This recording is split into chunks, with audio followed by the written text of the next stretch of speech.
Alright, ladies and gentlemen, Baron here with some World of Tanks, a game that I have picked up recently, despite the fact that it is now on its 2-year anniversary.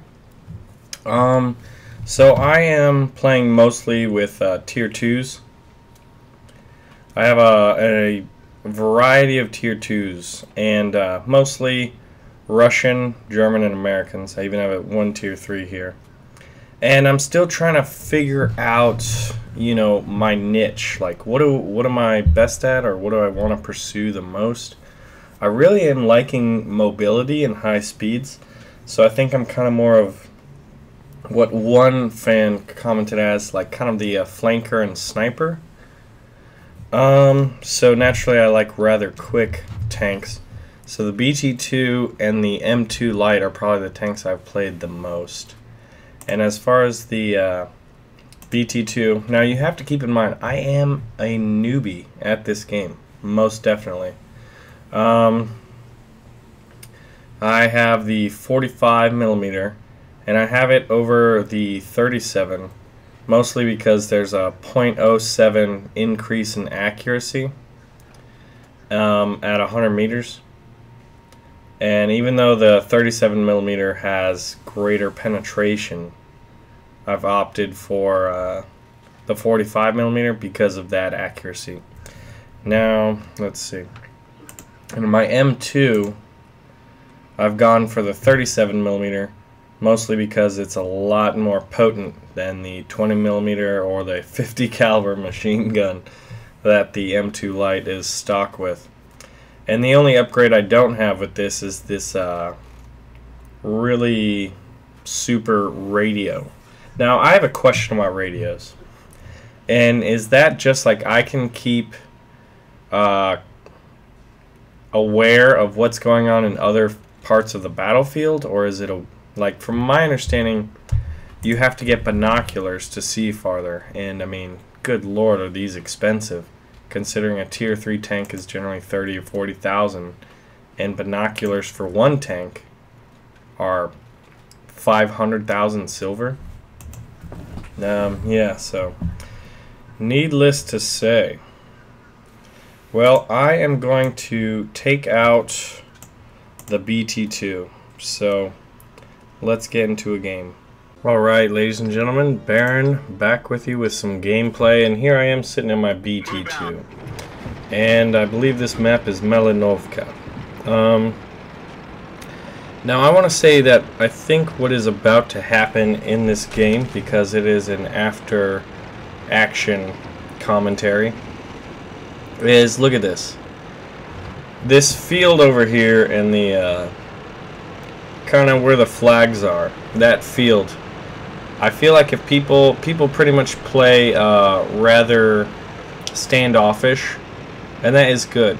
So if people are going to kind of be trading shots there, and no one's really going to be trying to rush across that field, then the key area of to contest are the two paths in that hill in the top right corner of the map, which is where I'm heading right now. Now, what is fortunate for me is I'm being supported by a good 5 or so tanks. Now the BT-2 has some pretty high speed for a Tier 2 tank, so that allows me to get to the top of the hill first. Now if everyone were to just stay near the flag, it would be a very long stagnant game, and someone could roll up our flank. I see that tree go off in the distance, so I know some people are coming over here, so I look for cover. I decide to wait. Now I have a question. In Tier 2 games, are your teammates just pretty terrible? Or, I mean, what's going on? Because, like, I'd say 9 times out of 10 the match sucks. It's either our team just rolling their team or their team rolling ours. And in most cases, this is the outlier here. Teammates don't really seem to kind of work together. I've even gone up this path alone before. But everyone's kind of getting supportive angles. You see this guy hiding behind a rock, so I take this spot. Someone else gets some shots off on him. He has to move, and then the other guy is able to get a few more and finish him off.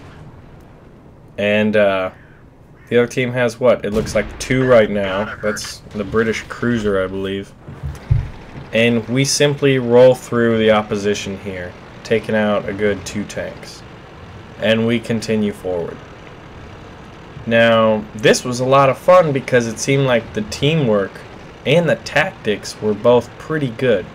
The tactics here being a sizable force of 5 or 6 tanks rolling up the dynamic side of the map.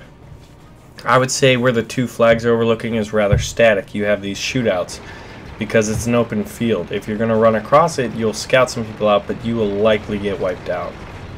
You know, that's where usually most of the artillery pieces are. Some of the slower, heavier, I guess medium tanks or whatever, even though there's not too many at tier 2. But we're able to spread out their, I guess,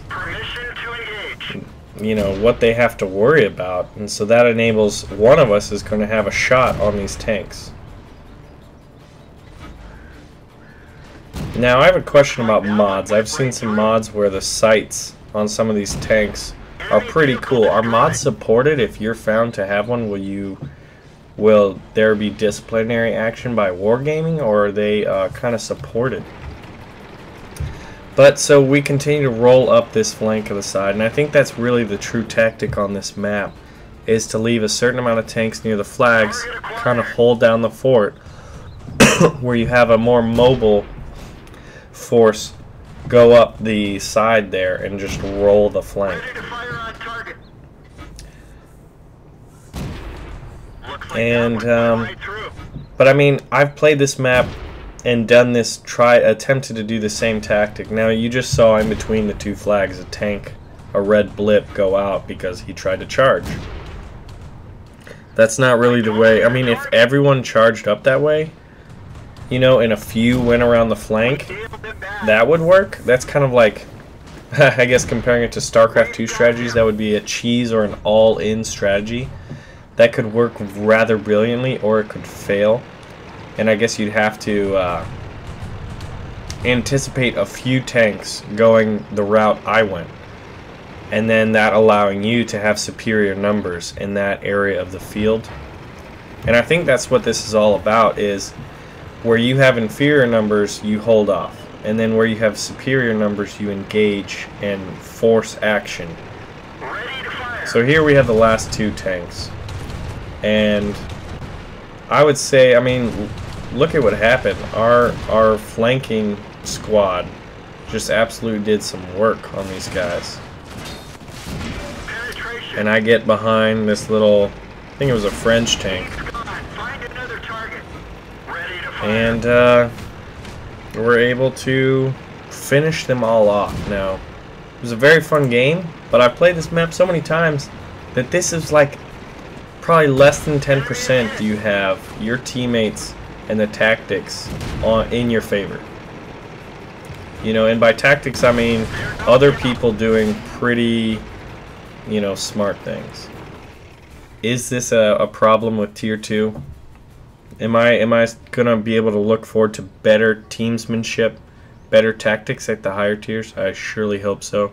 But right now at the lower tiers, it is a personal frustration of mine, and that I feel to get one good video I have to play 10 games, and thank goodness they're rather quick. But those are my experiences. So if you could help me out with the whole mods question, and as well as, you know, what tiers are the most fun ones to play, have the better maps, have better teamwork, stuff like that. That's what I'm looking for. So I'm Baron, thank you for watching.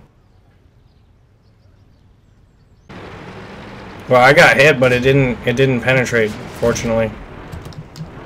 Whoa, get out of there, get out of there. Yeah. Oh, crap.